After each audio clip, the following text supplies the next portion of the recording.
Hello and welcome to Sanctuary Educate Podcast, where we will talk all things mindset, money management and our entrepreneurial journey. Along the way, we're going to throw in some amazing guests for your pleasure. I'm Shane Hyland. I'm Gareth Shears. This show is going to change your life and teach you skills that school never taught you. Boom.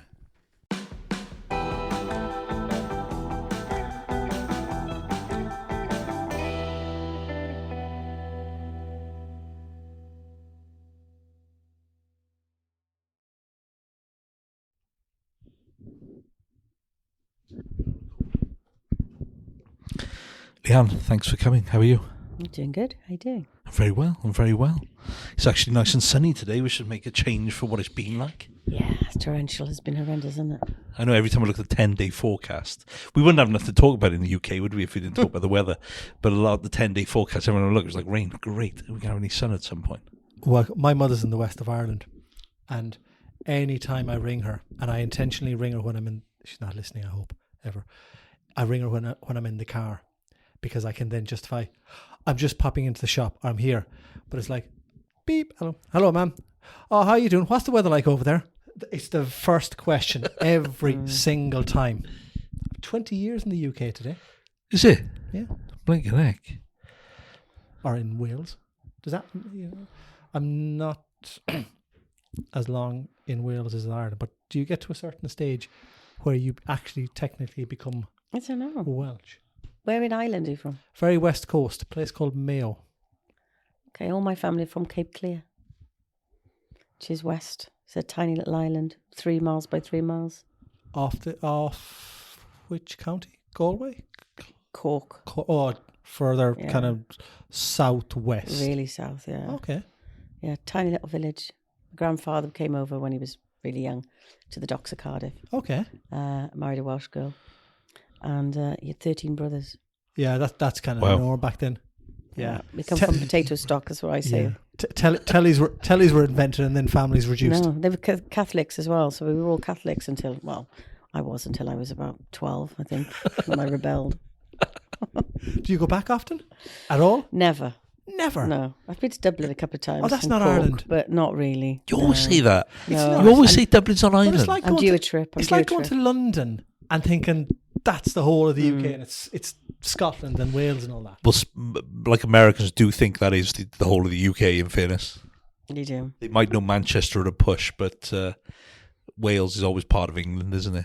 I should Whenever you get speak to a lot Irish tourism to pay. But flight from Bristol into a little village, it's not a village, it's an airport on a mountain called Knock. I'm talking about Catholicism and all this. Seemingly it's where Mary appeared 150 years ago. There's a big shrine and there's all these little shops that sell tack. But other than that and the airport, that's it. But you get to there and there's a lovely city called Galway, which is half an hour away. And it's superb. It's got loads of shows and it's got a huge amount of pubs and restaurants and all that. It's a very touristy place, but it is proper Ireland, unlike Dublin. Did Ed Sheeran write a song about it? Galway Girl. He did, yeah. It's obviously got some memories for him anyway. I'll come back from the road we're going down. Yeah, exactly.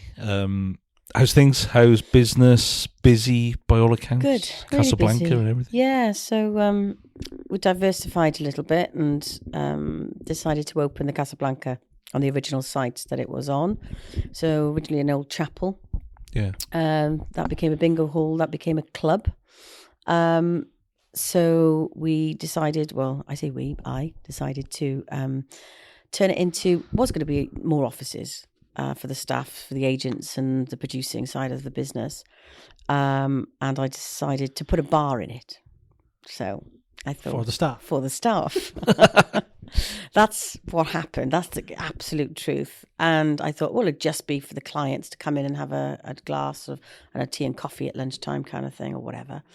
And it just grew.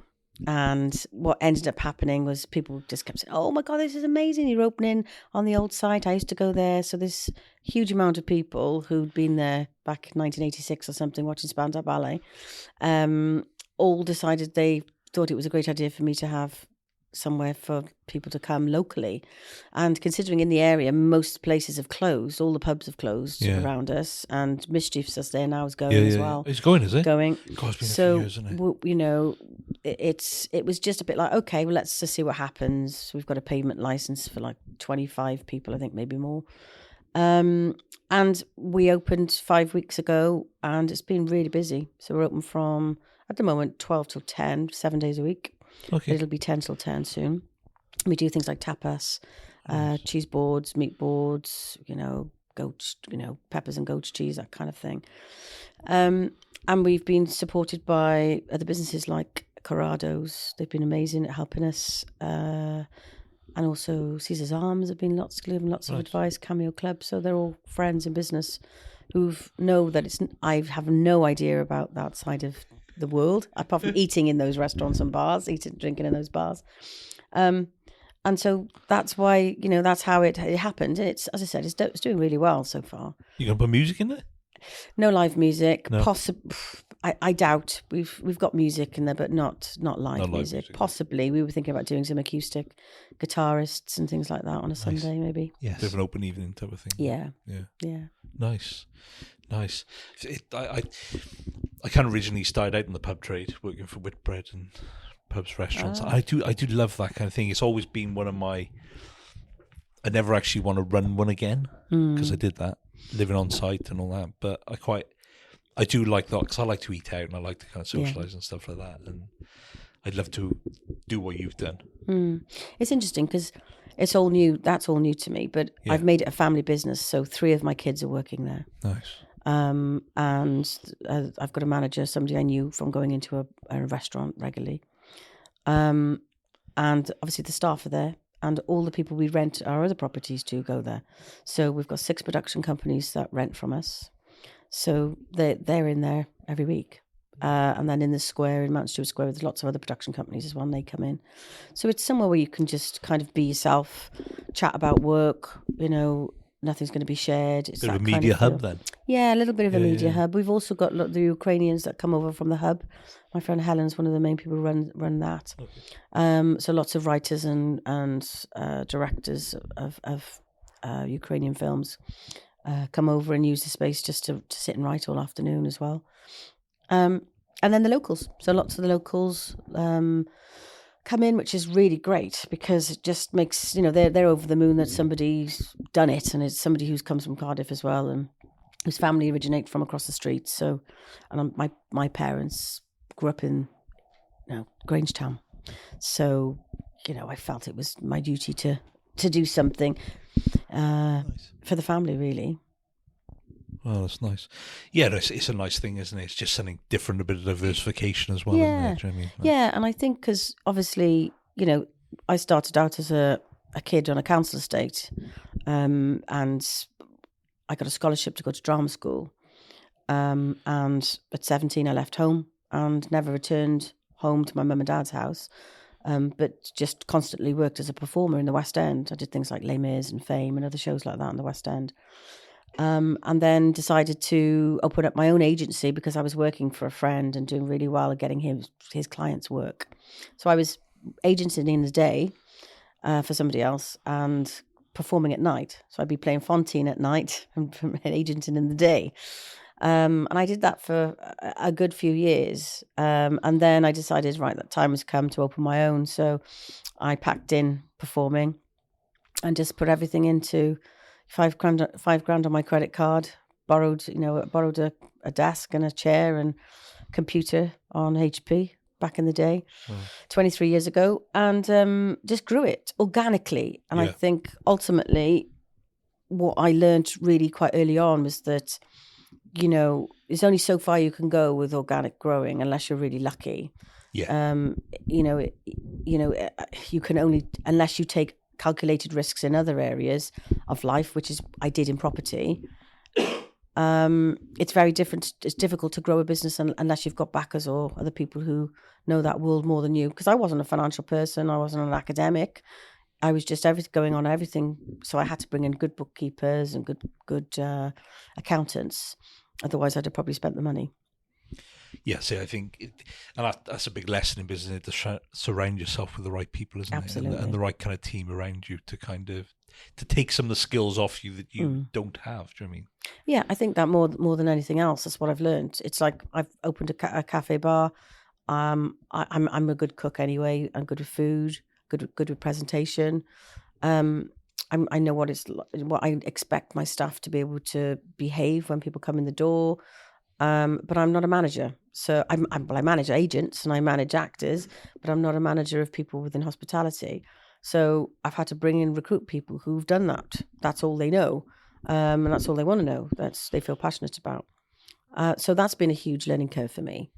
And I'm still on that journey for that, which is exciting because it's something that I don't know everything about, you know? Yeah, it's an interesting industry. Like I said, I've worked in, it isn't just about managing people, it is about stock control and, getting your margins right and stuff, because when you're in that kind of industry, the margins are quite tight on stuff. I know what it's like now is probably quite kind of expensive, even down to the fact of like spillage of drinks and stuff like that, if you're running pumps and so on and so forth. But yeah, bringing someone in who kind of knows how to do that side, because that's a big learning curve. Do you know what I mean? Like I'm saying, I'm passionate about food and I like food and I know it should be presented and the service, and that's a big thing that's lacking these days. I'm finding a lot of places, and I think I know people are struggling to get staff, but some of the experience you have in restaurants and bars at the moment is terrible. I think it is difficult, and also because a lot of the staff are young, so they don't really understand it. Do they not care as well? Is that part of it? No, I don't think so. I think I do think the attitude to the younger generation at the moment, not with all, but some, even my own kids, I have three. The one is incredibly passionate and would do absolutely anything and really works hard. One of the others is a little bit more like we've got to motivate them the whole time to get them to even want to go to work. And the other one's just got an attitude like they're doing you a favour being there. So I have to do, right, this may be a family business, but I can fire you. And they have been fired at least 6 times in the past 5 weeks. I'm not very good at managing my own family. That's the only thing. And the reason for setting that up as well was I wanted to have a family business because I've worked so hard and have these 6 kids that I want to help, and things like mortgages and that, they all understand, and the youngest is 10. They all understand about mortgages and how important saving money is, and they all have their go Henrys and as well, and their saving. My oldest is 19 and now got his own flat. He's got his own mortgage he has to pay every month. But we rent it out because he understands that the overall outgoings are like £900 a month. It's a luxury, fabulous flat, but he can't really afford to live in it yet. Yeah. And he understands that. Yeah. So it's easiest for him to live at home, rent that out till he's paid some of the mortgage off. And then he knows then by the time he's 23, 24, he'll be able to have a really lovely home that's nearly paid for. And, he's worked hard in his job. So, he can afford to do that. But it's also teaching them the value of money and that it's not going to be just handed to them, because nobody handed me anything. I had to work for it. Who came up with that? Did he decide he was going to do that? Did you chat to him or did you come up together? Because that is superb, listening to it in terms of understanding the concept of money, the value of money, and planning for the future, which I think not many 19-year-olds will do. I don't even think that many 29-year-olds will actually do, but that listening to that is superb. Well, I took out, back in the day, they were child trust funds. The government 500 quid when they were born. Yeah, that's right. So for all of them, I did that and paid just money in every week, sometimes like 25 quid, back when things were tight. And that's obviously gained quite a bit of interest, but not massive, 10 grand I think it is, or whatever each. But it's enough to say, right, don't go buying a car with it because you don't make any money on a car. As soon as you've spent the money, you've lost money. Put it into property. And one thing I always swear by is property, because, people will always need homes. Same as land, they don't make any land. That's land, that's it. Yeah. And so, I've been able to do things in business because I have property. During COVID, if I didn't have property, we wouldn't have survived, because those rental properties kept everything else going when every show and every television stopped, and we still had lots of stuff to pay. And so they've learnt that, watching me and me discussing that with them as well. And my 12-year-old's already talking about putting money into stocks and shares and things. And the oldest one's done a lot with Bitcoin, and he understands that world far better than I do. Yeah. But yeah, so he saved his money, and I said, well, I'll match it, and but you're gonna have to get the mortgage. So he had to work. He had to work hard, go to the bank and say, look, I had an interview with the bank.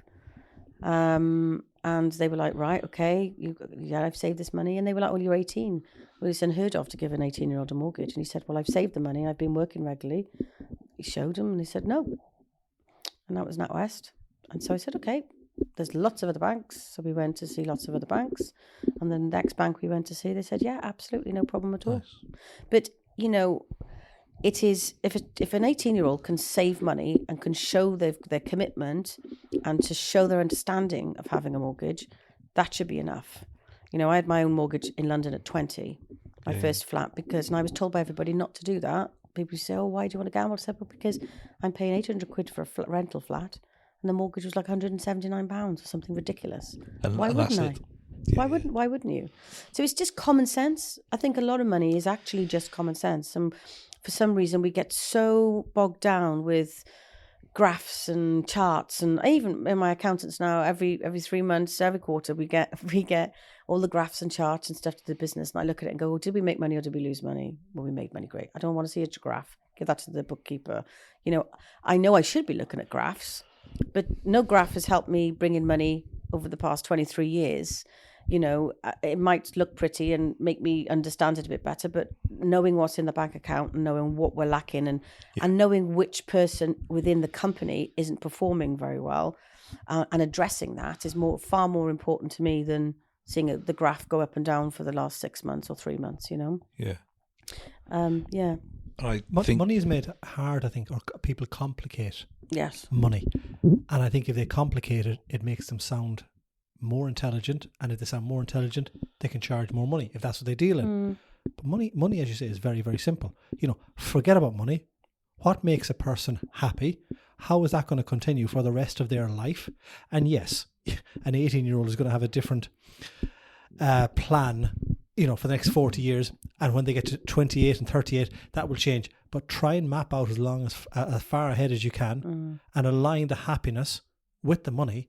And that's very, very simple. It's not rocket science. No, it's not. And I think it is harder for kids to get on youngsters to get on the property ladder. So I thought, well, if I'm in a position to help him, I might not be in a position to help him this time next year or her, next year. None of us know what's around the corner. Oh, exactly. And all I do know is he has a property now that makes money for him every month.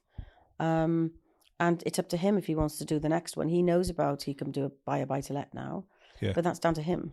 Yeah. And he has to save that money, and he gets no help from me because I've done my bit. I've got the other kids after to do when they get to 18. But it is about that. It is about supporting them and getting them to understand there's consequences to, spending that money. Buying designer jackets and designer shoes. Instead of doing that, put it into the bank and save money towards getting a mortgage. Yeah, exactly. And it's an educational thing, isn't it? Of course, and we don't get taught that at school. No, we don't. None of the kids get taught that. And I think, as I said, my 12-year-old, he's already discussing that with me. He's already planning for his future. He says, I don't need your money, Mum. He said, because I'm going to make my own. He's 12. Because I've always said that to them. But you've instilled that behaviour, haven't you? And yeah. I think that's the difference, There's a lot of kids out there in the schools are not doing it. Do you know what I mean?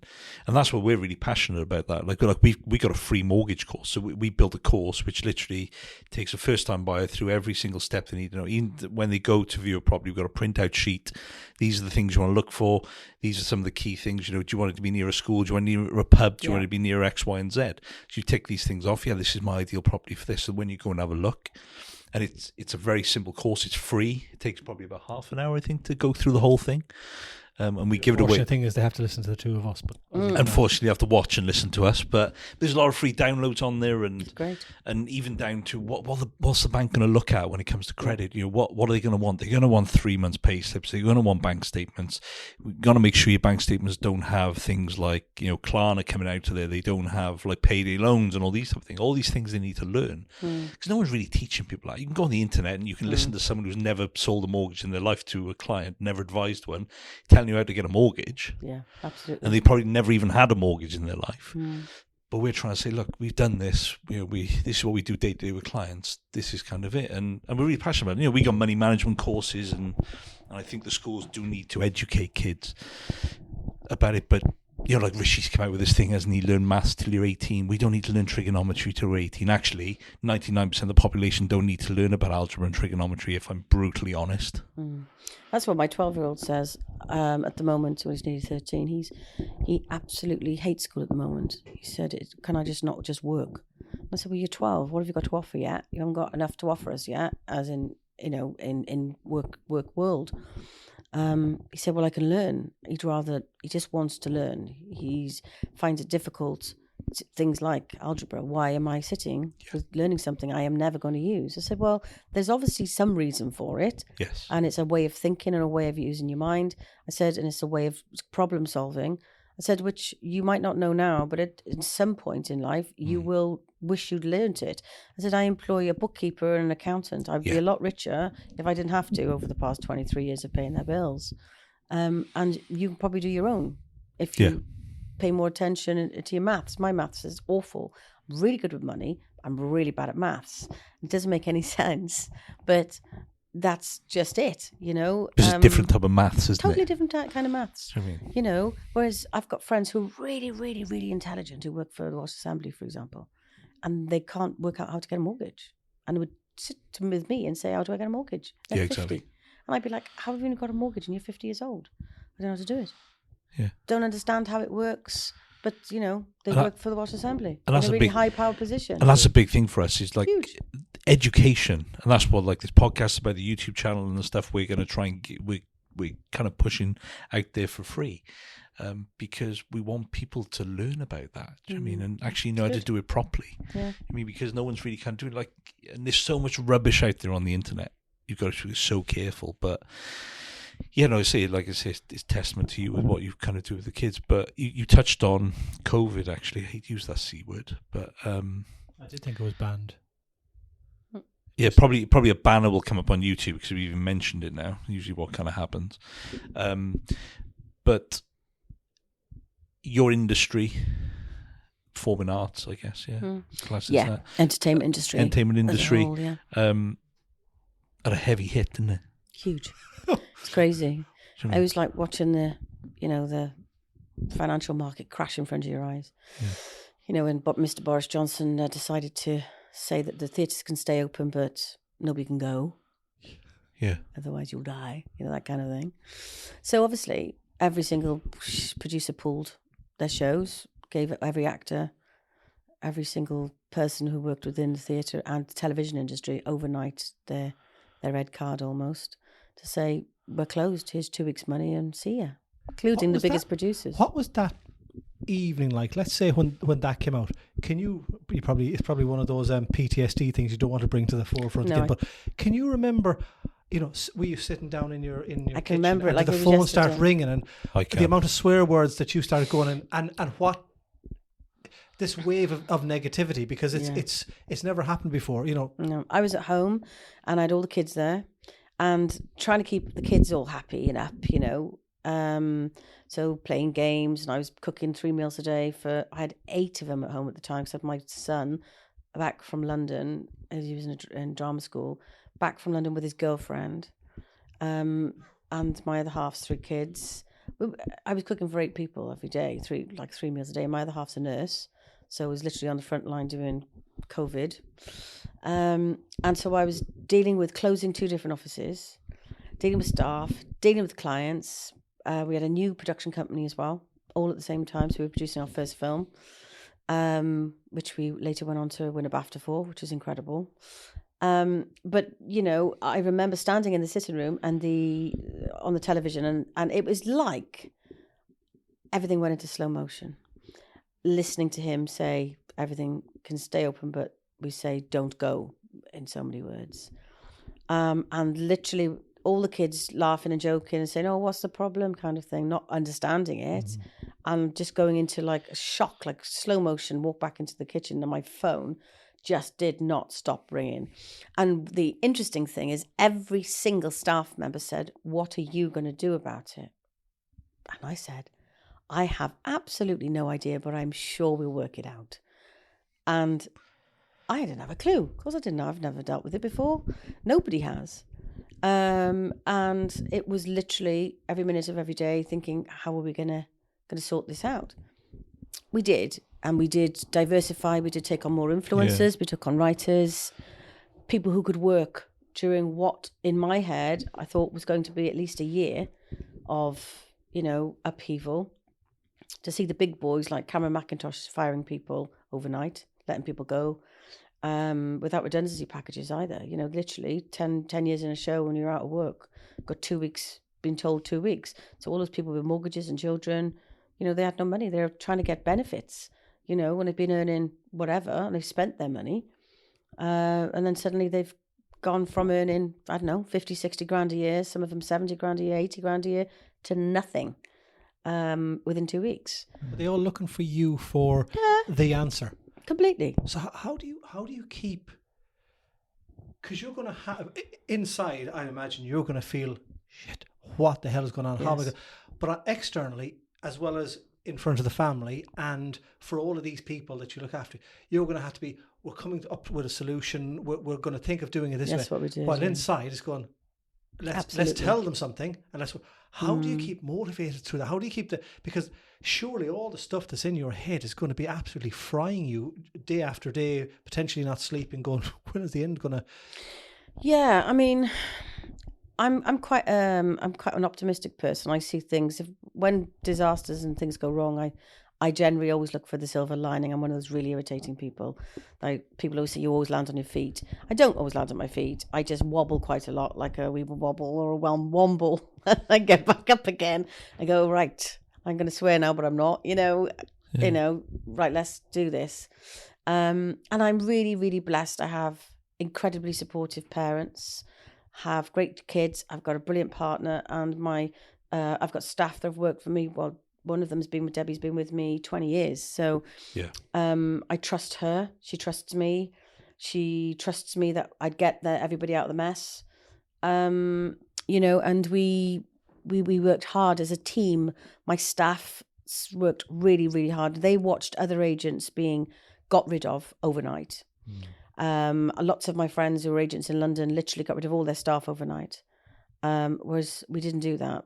I handed the entire business for the Manchester office to the agent there and said, have everybody, have the business. Just gave her it to, we closed the London office and took all the work from the London office down to Cardiff.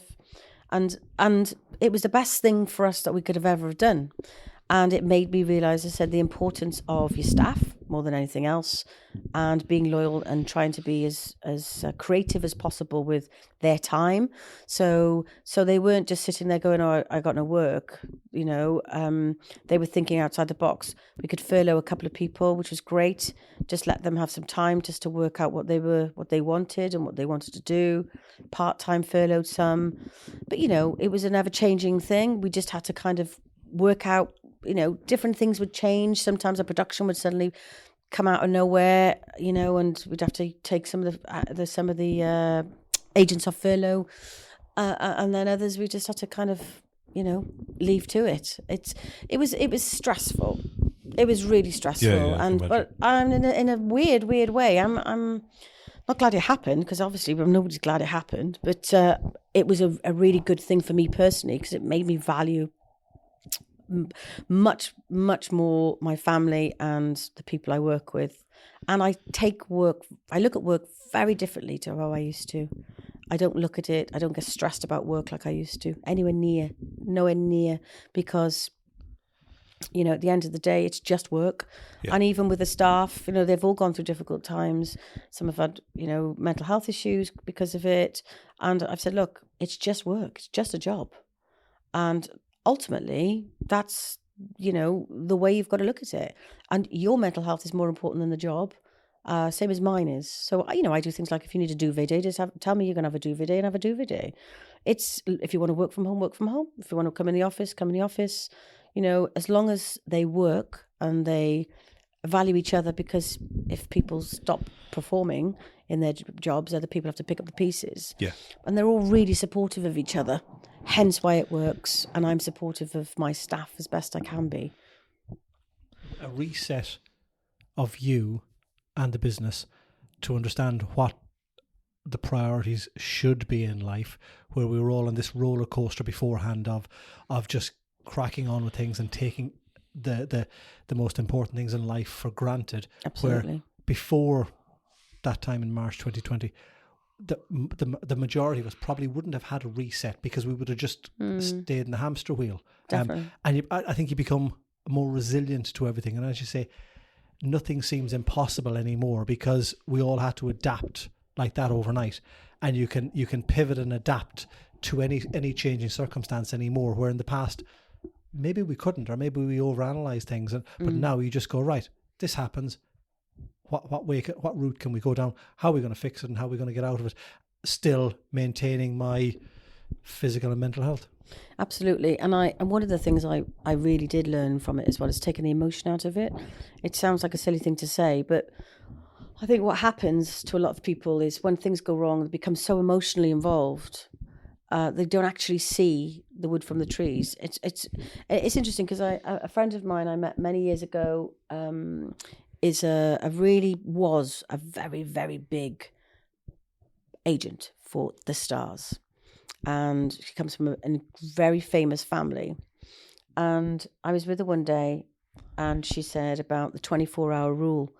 Her husband's a big lawyer, media lawyer, and she had a client who he was earning 3-4 million a year contract, and he left her, and she was so angry because he thought he wasn't going to pay a commission on this 4 million a year contract. Her husband said, do not do anything. It's a 24-hour rule before you pick up a phone or put your fingers on any machine to text or email. And they put together an email to say, you know, you are within contract. These are the clauses. This is the solicitor. It's been really lovely to work for you. I wish you all the best. If anything I can do, you know, to help you on your next journey, you know, blah, blah, blah. But this is how much you will owe, and this is what I expect to happen. And it was the best bit of his other advice, you know, was take the emotion out of it and a 24-hour rule. Before now, I'd have probably called him up and gone, she would certainly have, and she'd have been in business for 40 years. Called him up and said, what do you mean, mate? God's sake, I've just got you £4 million a year contract, you know? But yeah, and as I said, that time during COVID was a bit like that. I think everybody was tested. Everybody tested. There was never going to be a time when you're going to be tested more than that. Oh, yeah. It's a bit like, it was like being in a big American blockbuster movie, wasn't it, you know? That's what I likened it to. It literally was like some scene from a movie. I mean, when that announcement came in, yeah, it was kind of like, right, okay, take a breath, what are we going to do? At what stage are they going to make a movie about it? Another 2 or 3 years? Yeah. When the emotions are kind of a bit... Who's going to make it? I think they've started already looking at movies, yeah. Yeah, they will have, yeah. Definitely. There'll be people outlining it, won't they? And things take time to get off the ground, but, you know, it's who will be the first? Yeah, that'll be it. Let's go to, so how much talent are you looking after at the moment? Do you know, I couldn't tell you off the top of my head. It's probably around about 200. Yeah, nice. I've got six agents. Wow. Which is not bad. Most agents in London look after about 80 clients each normally. Yeah. And so we try to keep it as low as possible, only because so it's manageable. It's manageable, and it's more of a personal management rather than as a big, you know, machine. Type of, a lot of the big agents have thousands of clients. They actually don't know who they have a lot of the time. Yeah. You know. No, it's interesting.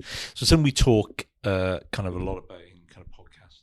it's sudden wealth syndrome, and I guess it's kind of generally categorized that when someone comes into a lot of money quite suddenly and they struggle to cope with it, which can be lottery winners, people who sell their business, but also can be people who've suddenly broken into, you know, kind of media and TV, and suddenly they get these big contracts and a lot of money and actually don't know how to deal with it. Do you come across that?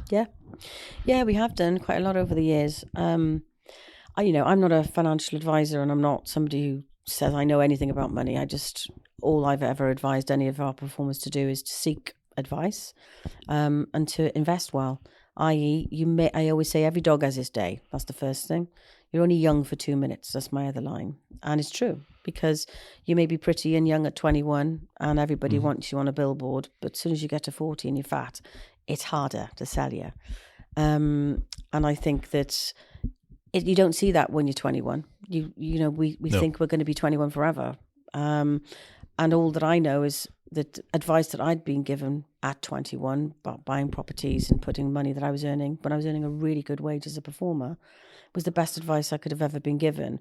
And putting money into bricks and mortar is really a safe bet. No matter how high the mortgage rates go, no matter how much properties cost, they may fall, but they'll rise again. They fall, they rise again. And over a lifetime, things equal out. You'll always have something to sell then if you fall on the bones of your bottom.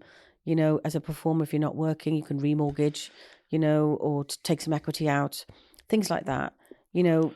It's giving you the flexibility, especially if you've done it well. We've got one client, she was in a TV show for years, and she's bought, I think she got 20 houses. Really?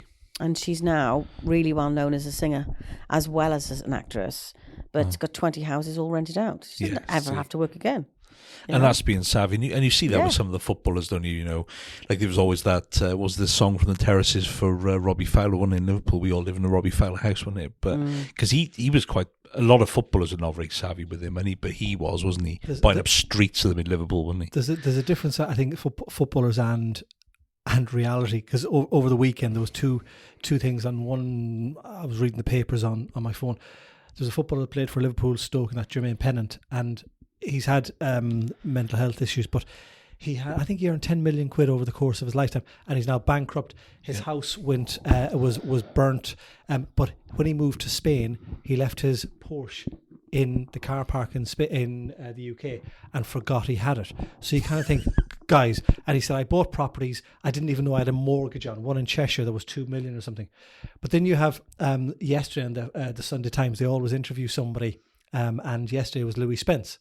And he said, I went from Pineapple Studios, 35 grand a year to the show. And he said, I was earning over £1 million a year like that. And he said, there was a 10, a 20, a 40, a 60 grand check coming through the post every single day. And he said, it was unbelievable. I was just getting paid shed loads of money. He said, me and my partner were given, I told Gareth this morning, 60 grand to go away to Gran Canaria to film 3 minutes each day so they could put something together. He said, they paid for us. They gave us 60 grand. He said, it was unbelievable.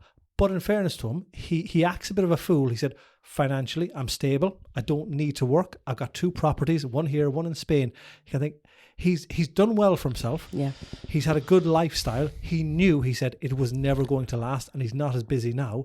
But financially, he can pick and choose what he wants. He said, it has dried up. But many don't do that, do they? But he's okay. Yeah, and he does dance academies and things like that as well. So he's got a whole other business that he'd have an income off that he's not always at. He also said he'd come out to your party for 10 grand. Yeah, it's crazy, isn't it?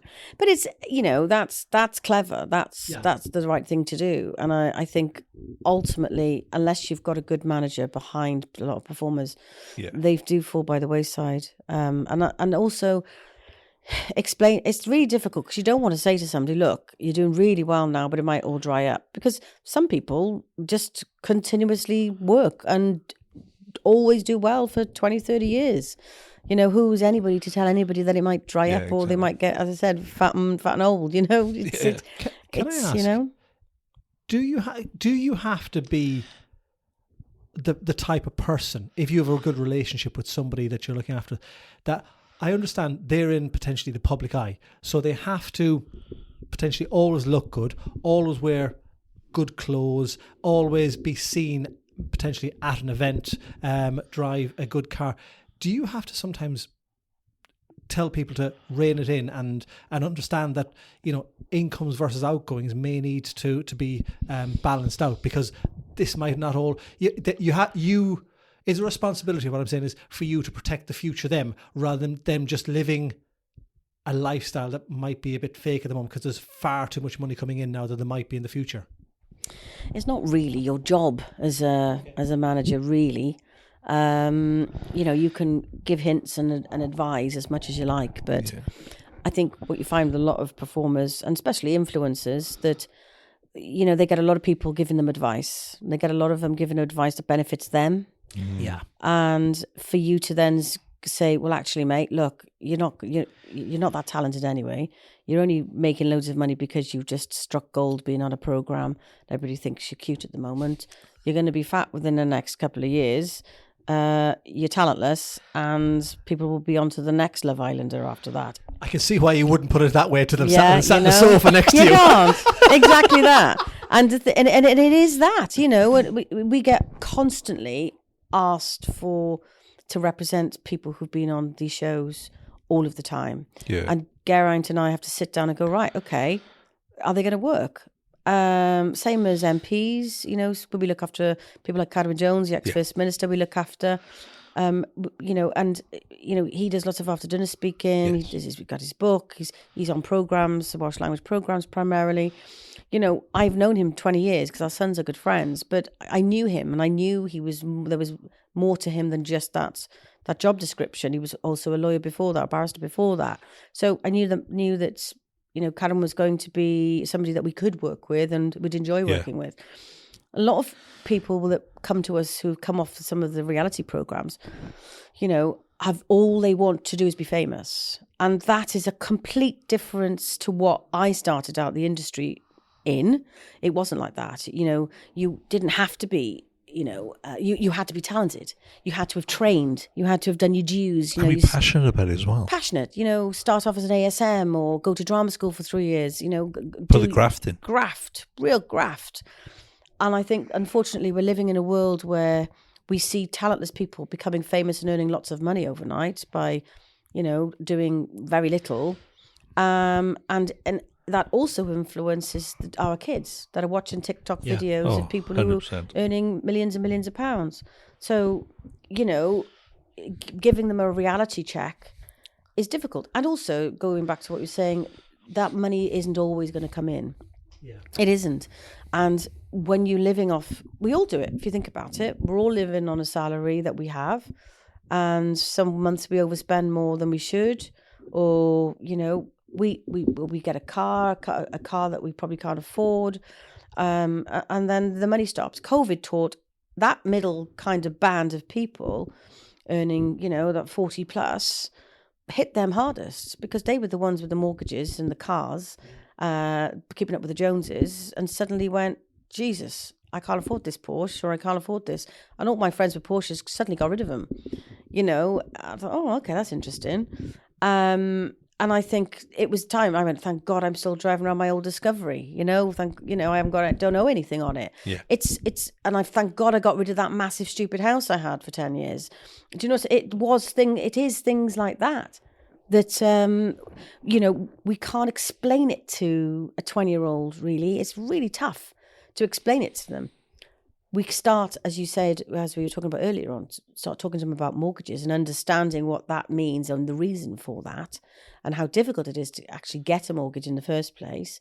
If you can get a mortgage and you're in a position to do it, sometimes you may, as a performer, never be in a position to have a full-time contract. So you're self-employed, and being self-employed, getting a mortgage is practically impossible unless back in the day you could have a guarantor. You know, you can't even do that now. So I can't even guarantee, you know, be a guarantor to any of my kids, you know, to get a mortgage, other than help them get a mortgage by teaching them the way to, you know, have their bank statements in order, as you say, and all of those things. Yeah, that's a big thing that we teach them, because we got a lot of clients in the kind of media industry which we've helped with mortgages, even ones during COVID when things were hard. But we were able, because we got a choice of like 90 odd lenders, we can find a lender who's actually quite sympathetic to the industry, and we'll kind of do it. But it is hard, do you know what I mean? Especially from the self-employed point of view. But it is getting things in order And that's a big thing we try and teach people, because we get people coming to us and go, I need to get a mortgage, and you're looking, right, your accountant's been really savvy with your tax. Yes. But he's not helping you wanting to get a mortgage. No, it's do you know what I true. mean? It's true. And it's a little bit having that kind of conversation then. When we talk a lot about financial freedom, it's the ability to live your best life now, while at the same time remove any fear in the future of running out of money. Actually, that's an ideal situation, but for the 21-year-old who was maybe stacking shelves in Asda 8 weeks ago and earning £8 an hour, and now is getting 20 grand a night, they probably see that this is the new life for me. This is never going to run out. That's, I suppose, I get your point now. That's hard to instill into them. Come on, it's never going to be like this all the time. You were able to live on £8 an hour. Now you're on 20 grand a week. Do you know what? Even if you live on 5, squirrel away the 15, but they don't, because they're 20-year-olds and they're not educated properly. And I don't even think it's just 20-year-olds. I mean, lots of people who are in their 50s, 60s, 70s, 80s still live like that. They, some in one extremes to the other. I've got an old person in my life who's 94 and has just gone into a home and has something like 250,000 in her bank account sitting there, but catches the drips of the water from the tap in the sink to flush the toilet. Wow. So, there's extremes. There is. Yeah. And to me, I'd rather flush my toilet, and do you know what I mean? You just kind of have, and not have 250,000 bank account. Absolutely. That nobody can enjoy, because I certainly not her, because she's sitting in a home now. It's balance, isn't it? And Completely that's what we balance, try to instill in people, is that live for today, but keep one eye on the future. Yeah, plan for tomorrow. Because you don't know what's around the corner. Like we always kind of say to people, life's not a rehearsal. Yep. You never know what's coming next. Yep. So you've got to have that one eye on the future, but also you've got to live for today. You can't be that person who, worries about, I'm not going to go out for that meal with friends on a Friday because I might not have any money in 20 years' time to retire. Okay, we'll go out for that meal, but don't have a start, don't have a dessert if you're going to do it, but still going to have fun. Do you know what I mean? I agree with you. It's being that, it's shifting that mindset. But I think a lot of people have gone the opposite way because of social media and sod anything to do with the future, sod tomorrow. I'm just going to spend for the day. Yeah, and I get a bit of that. I understand that as well. I do. At the end of the day, who do we actually owe money to? Do you know what I mean? Look at the government. It's not really giving a very good example to youngsters anyway, is it? Nobody gets on. Everybody's on strike. The government can't, stick to any one thing. If our political leaders change as quickly as they do, how can a 20-year-old, go back to 20-year-old, how can a 20-year-old look at that and look, that's what's running us, and have any faith in anything at all? If they want to have that car, they want to have that car. If they want to have those shoes, they want to get those shoes. And as you say, they want to have to think about the future. And that's the big issue that I see, that everyone from the 17-year-old to a 60-year-old is looking at a government who really don't give a damn about anything. They decide, we need more money, we'll borrow more money. Nobody knows where they're getting it from. Nope. They're spending it like it's gone out of fashion. And the thing of years ago when one party came in and they look at their little red box and they open it up and go, there's nothing left in the kitty. If an organisation, i.e. government, that are running a country are doing that then paints a picture to Joe Public, be the 17-year-old, the 60-year-old, that, do you know what? Just keep borrowing, have a good life, because we'll worry about paying things back in the future, and who knows, we could be locked down again. So it's a combination of those two. What the future might be bad again, and other people, let's do as they do, not Absolutely. as they say, and it's not going to get any better. No, and also I think the problem we have is when you look at a lot of businesses that have gone bankrupt, and business entrepreneurs who've gone bankrupt 3 or 4 times. Yeah. What example do they give? The fact that, people are investing their hard-earned cash into some businesses, knowing full well, there's one person I know did it recently in Cardiff, and my argument when everybody said to me, "Oh, I'm thinking about doing this, putting 80 grand into this hotel," I said, "You'll lose it." Well, why will I lose it? Because he's been bankrupt twice before. How do you know that? Just do a bit of research. Due diligence. If you're giving 80 grand away, it's 80 grand. And I think that's, you know, it goes back to being dazzled by the lights of fame and fortune.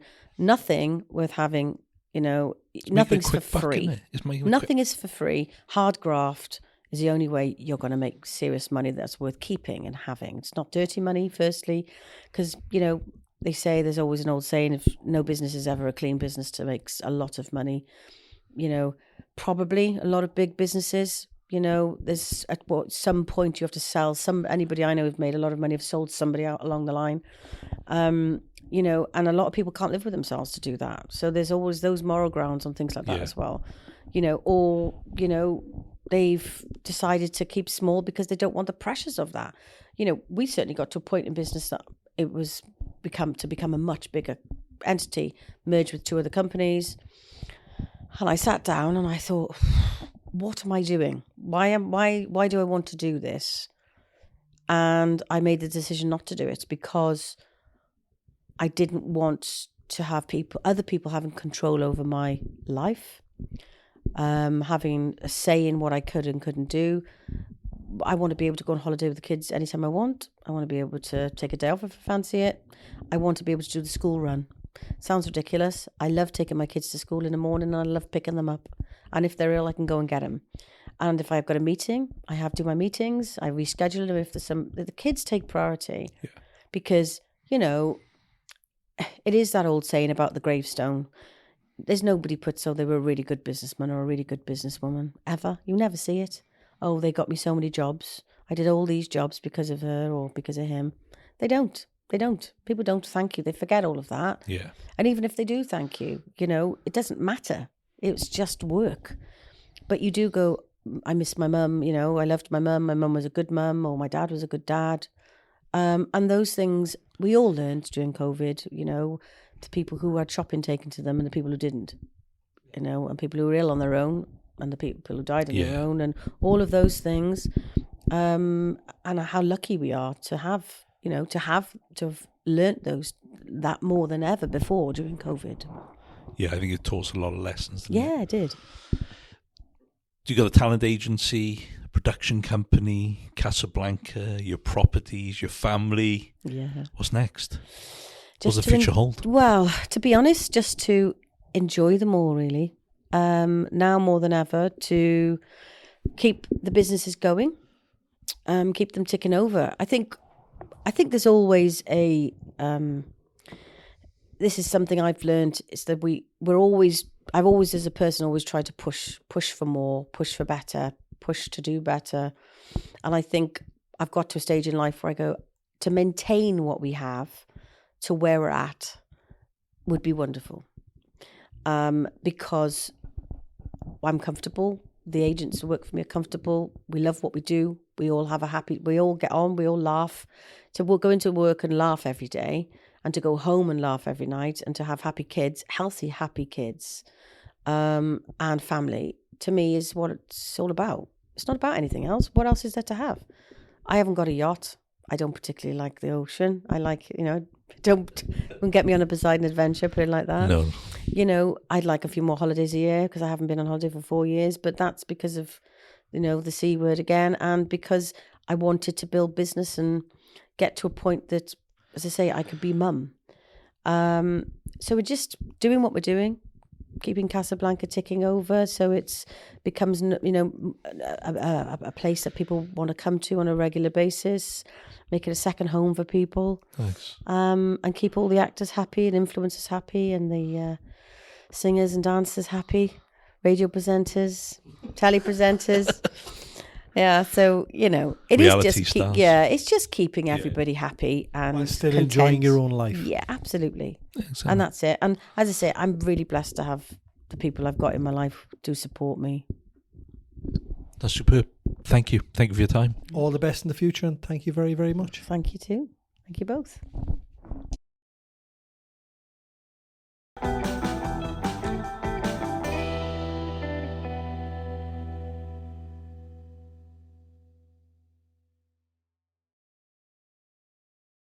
Thanks for listening, and if you enjoyed this episode, then please subscribe and remember to follow us on social media for more content like this.